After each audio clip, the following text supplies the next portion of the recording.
My name's Steve Dixon, and along with my partner Jane Lancaster, we volunteer as medics for British Divers Marine Life Rescue. The video you're about to watch is quite an unusual night out for us, date night as we call it, as we're going out to attend to an entangled grey seal pup.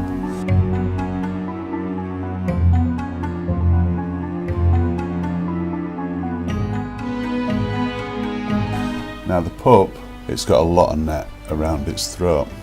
Okay, we're coming up against a lot of this just recently, and it's to do with what we call ghost fishing, which is nets and lobster pots, things like that have been snapped, gone overboard, destroyed in storms, and the litter the seabed. We work primarily in Northumberland, and we deal with marine mammal strandings along our section of the coast. Primarily because of the location that we live in, we deal with grey seals. The Farne Islands, which are just off our coast, are one of the largest grey seal colonies, not only in the UK but in the world. We usually have around about 6,000 residents, and every year around about 2,000 to 2,500 pups are born. This pup is one of this season's, and as you can see, it's been caught in quite a large section of fishing net.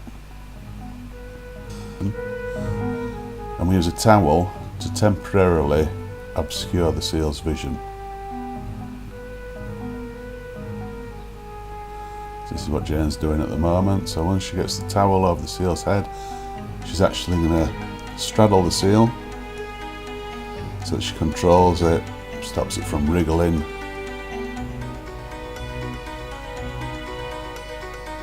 So we can actually take a look at what's going on. Now, as you can see, there's a lot of net around at the moment. I'll start assessing the damage that the net's actually done.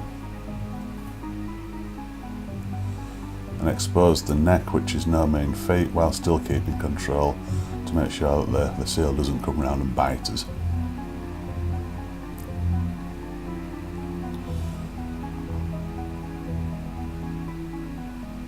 So in this instance, we've decided that the best course of action is to actually keep the head free, so we can get in there and actually look at the wound.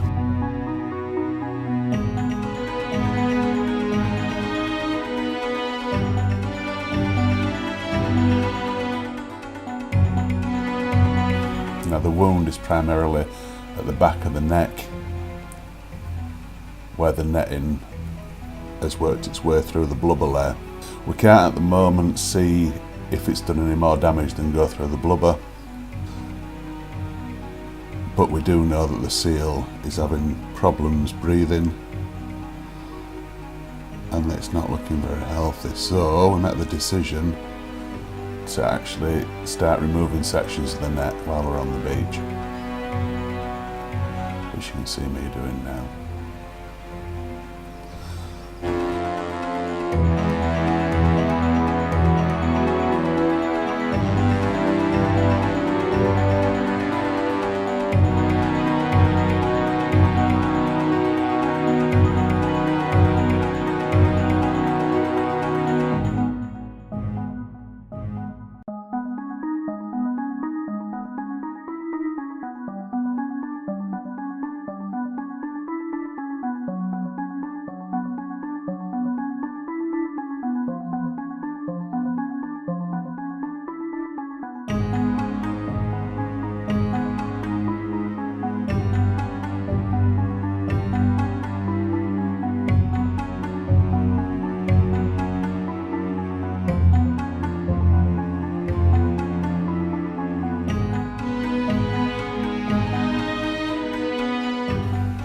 Now, because the wound is on the back of the neck, we really want to get around the other side and start from underneath where there's no wound.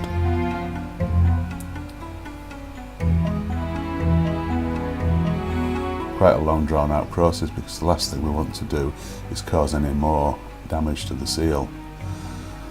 The reason that we're taking the net off on the beach rather than at the vets is that the amount of netting that's actually there, we feel that it's going to cause more damage actually in transit than what damage could be done potentially by removing it on site. So as you can see, it's not just a case of cutting one piece of thread and removing.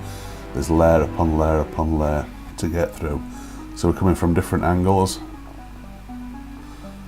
Once we actually had enough net removed to see the extent of the wound, is to come round to the uninjured side and work upwards. At least this way, if we don't end up removing the entire net, we've made some breathing room for the seal so it can actually start to take some full breaths. The equipment that we use is quite primitive. We have a couple of powerful torches because we're working at night. We have a standard diving knife, which you can see I'm cutting the net in with. We have gardening gloves. We use a towel to actually secure the seal in the first place. And most importantly, we have our training to fall back on. The net's free, and we're carefully peeling it back to actually remove it from the wound. So now that the seal's free, it can take a deep breath, and we can assess the extent of the wound. Not very nice to look at. It's very deep, it's well into the muscle layer below the blubber. So we're going to give it a quick spray, bacterial spray that we get from the vets.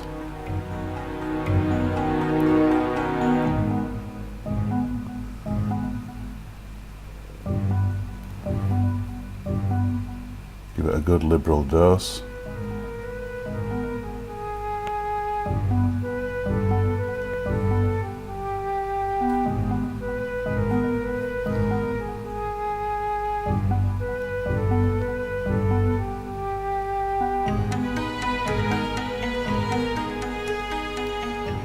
And then we put the seal into our specially designed seal bag.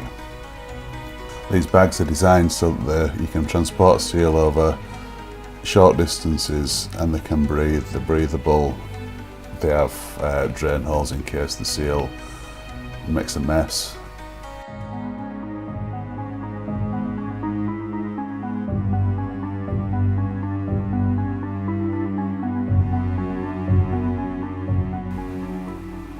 We're going to weigh the seal to see how bad a state it's actually in. Bearing in mind that it's one of this season's, so a healthy weight is anything above 25 kilos. So we use a standard luggage weighing scale, a digital one.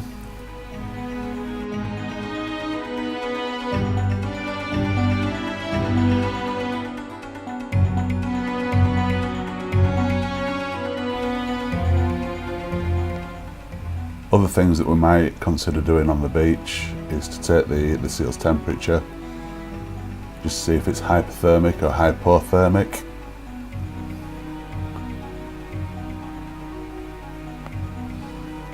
Once we've done all those, we pack everything back up, make sure we don't leave anything on the beach, and most importantly, the ghost fishing gear that we've removed from the seal. Look around, make sure that everything's packed up. This particular rescue, we had 20 minutes walking over the dunes and on the beach each way, which is pretty much standard for this part of the coast. The worst I've done were another entanglement where we had about an hour and a half each way.